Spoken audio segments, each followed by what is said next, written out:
Aku juga baru kepikiran kayak kan selalu soalnya bukan stigma ya, tapi kayak kepercayaan the whole market adalah you can never time the market gitu kan. Sedangkan Astronaci itu mendatangkan suatu tesis bahwa you can actually time the market. Terbukti kan? Completely different gitu Ya, and kan. it's proven. Iya, kalau Prof Gema terakhir itu ngeprediksi bottom IHSG itu di Yang tanggal paling berapa tuh? gede itu yang COVID sebenarnya. COVID ya paling gede ya. 24 Maret 2020 saya bilang waktu itu live. Oke. Itu saya call dan bener-bener bottom sampai sekarang. Terus ya di tengah-tengah itu banyak lah, ratusan lah intinya. Tapi yang karena kali ini di bulan ini itu kan lagi apa ya istilahnya lagi panas-panasnya kan. Iya. Ya itu waktu gua nge-call yang kemarin tanggal berapa tuh, tanggal 9 Tanggal 9 rebound Juni ya. Iya, dan dia naik 7,5%. Iya, 20% bro itu naiknya kalau nggak salah. Itu naiknya kan kenceng banget tuh. Kenceng banget. Jadi, sampai topnya itu sekitar 18 hampir 19. betul. Jadi sebenarnya dimulai dari sini nih. Ini yang aku di tempatnya Coach Tom nih ya. Gua puterin videonya, kalian bisa lihat. Yang di sini baru mulai mengalami koreksi. Nah, itu di bulan April. Ya kan, tanggal 15 April gua sudah kasih gambaran bahwa dia akan naik sampai 15 April terus kemudian dihantam ke bawah, dan faktanya kalau kalian lihat nih di layar nih 15 Aprilnya tuh jebol nih. Lu lihat. Iya. Ya kan? Pas tuh di ujung. Nah, udah tuh itu turun semua ke bawah. Tapi ada hal yang pasti bikin lu kaget. Sebenarnya gambaran gedenya itu gua kenapa namanya Eye of Future kalau gue bilang salam time trading gitu kan. Itu sebenarnya kayak gini teknologinya. Jadi harganya belum kejadian tuh udah ada roadmapnya. Oh. Ini cheatingnya di situ. Oh, ini geometri juga ya. Ini udah model neural network pakai astrologi beberapa cycle. Ini kan jelas nih Venus Synodic sama Sun Jupiter cycle tuh ketemu. Makanya kemarin waktu di bulan Mei itu, April Mei kan gue bisa bilang perang Iran gembur-gemburannya selesainya kapan, minggu kedua Juni. Rahasianya di situ. Terus kemudian gue bilang kan nanti akumulasi gede mulai Juni minggu kedua. Nanti sampai Juli minggu ketiga itu proses akumulasi. Ya kan kelihatan akhirnya. Yang analisis ini itu dijawab dengan yang tanggal 9 Juni itu. 9 Juni bottom terus naik ke atas. Yang gue bilang sampai tanggal 15 itu kan. Iya.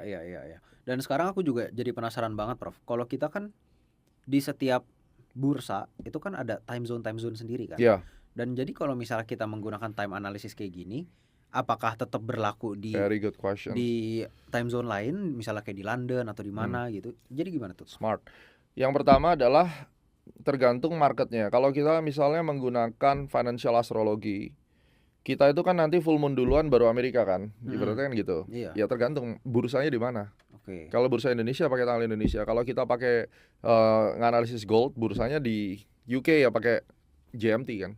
Oh, jadi memang kita harus switch. Tergantung sama time zone. Tapi ya biasanya itu nggak terlalu signifikan karena kita tradingnya daily. Kecuali kalau kita intraday itu biasanya saya ngelihat misalnya new moon itu secara jam berapa gitu.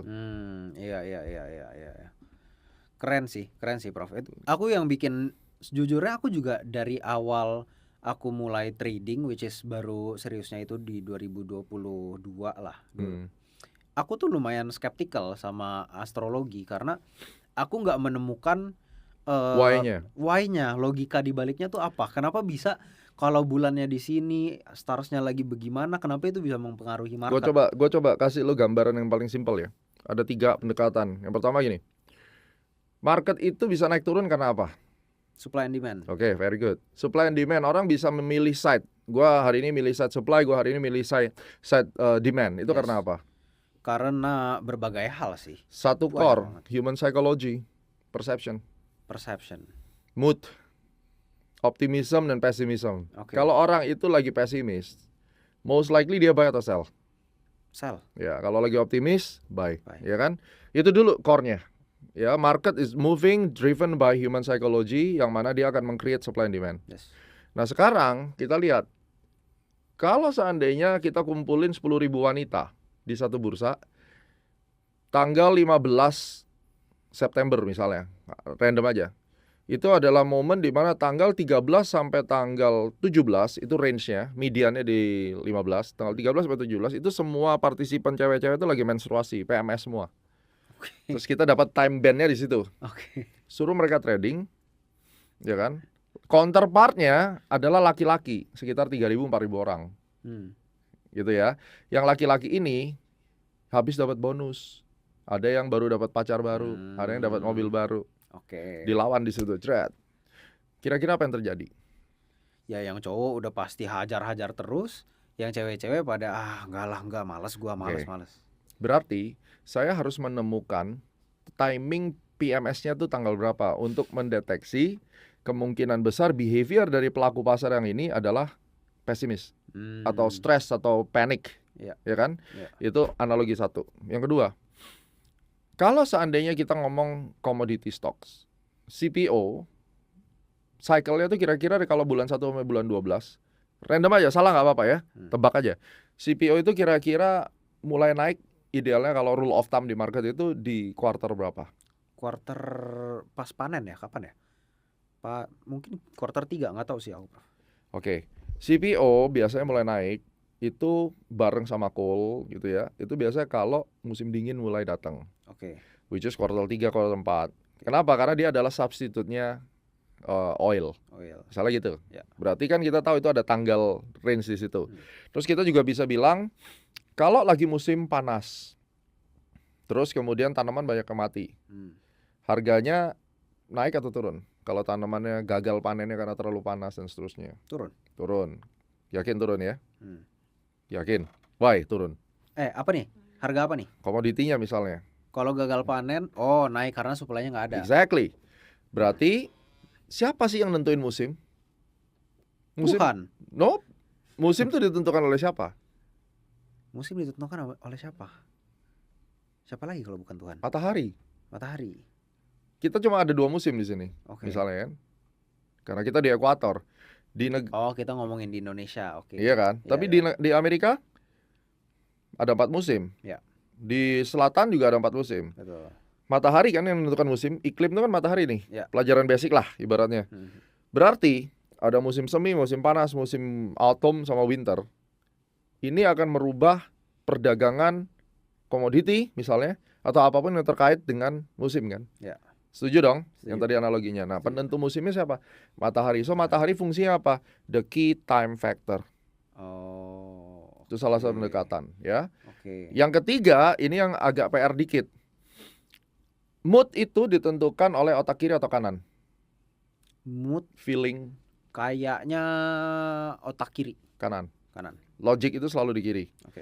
Intuisi, feel, semua di kanan. Nah, kanan itu adalah tempatnya untuk kita subliminal brain kita tuh jalan tuh yang kanan. Alam bawah sadar. Semua feel, pesimis, optimis itu di storage di kanan.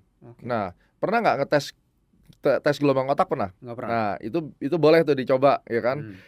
Kalau jantung EKG, kalau ini EEG gitu. Nah, itu nanti kelihatan tuh kayak kita sekarang ini gelombang otaknya lagi beta. Antara kita selir mau ketiduran itu kita masuk ke alfa. Mimpi itu kita di theta. Kalau tidur blek sampai baru bangun besoknya lagi gitu itu delta. Nah, kita harus lihat gelombang otak manusia yang menentukan decision making di market itu adalah si alfanya. Nah, gelombang otak kita itu berhubungan dengan cosmic frequency. Dari situlah kalau kita melihat mengacu ke behavior finance dan crowd behavior theory, kita tuh nggak saling kenal loh di market ini. Tapi kenapa di 61,8 harga turun? Most likely 7 dari 10 reverse. Orang-orang skeptis yang tidak bisa menerima ini, dia akan bilang, oh ya karena diajarinnya mereka sama. Jadi akhirnya mereka berpikir yang sama. Itu ada paradigma begitu. Sebenarnya tidak benar juga. Karena pada saat itu saya udah buktikan dulu gue pernah jadi bandar saham gitu. Gue pernah mencoba melawan daripada itu, mengintervensi daripada itu tuh nggak bisa. Itu menariknya di sana. Itu panjang kalau gue mau jabarin secara teknis ya. Tapi ada 3 hal itu yang bisa membuat kamu tergambar dan yang paling simpel itu tadi. Grafik X dan Y tadi. Kalau price itu ada support resistance, berarti time ada nggak support resistance? Ada harus. Ya. Gitu loh. I see. Kita tuh astrologi tuh berbicara mencari support resistance time untuk turning point. Tetapi gambar yang kayak gini ini bukan support resistance. Ini untuk mencari masa depan itu kayak gimana.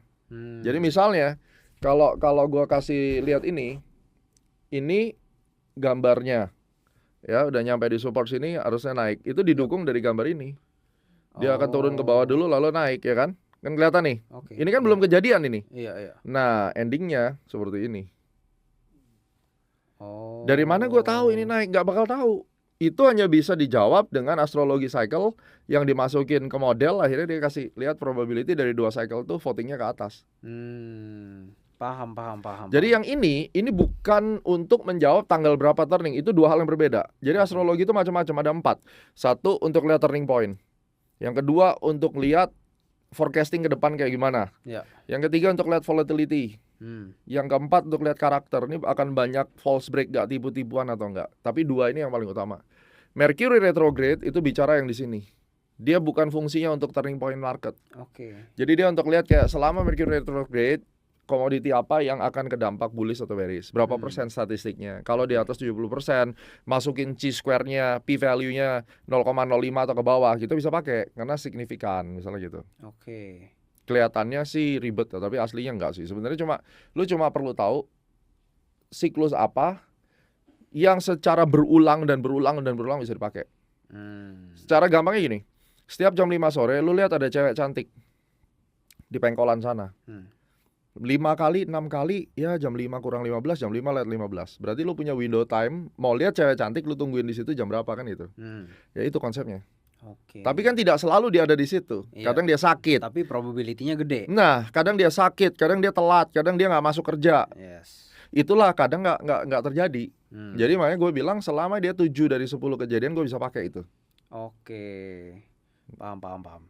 Aku jadi ngelihatnya ini confluence yang ada tuh bisa banyak banget jadinya ya. Price and time confluence itu yang William Dalbergian bilang, when time meet with the price, the trend reversal is inevitable. Tapi berapa banyak orang yang mengerti pembicaraan kita ini? Ini berat loh, bro. Iya.